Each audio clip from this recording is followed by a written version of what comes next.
கொஞ்சம் ஒரு லெமனை கட் பண்ணி அதோட ஜூஸ் ஆட் பண்ணிக்கணும்.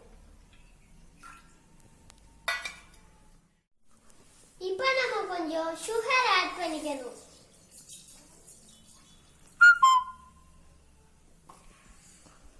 இப்போ நம்ம நல்லா மிக்ஸ் பண்ணிக்கணும். இப்போ நம்ம கொஞ்சம் நன்னாரி சர்பத் ஆட் பண்ணிக்கணும். இப்போ இத நம்ம நல்லா மிக்ஸ் பண்ணிக்கணும்.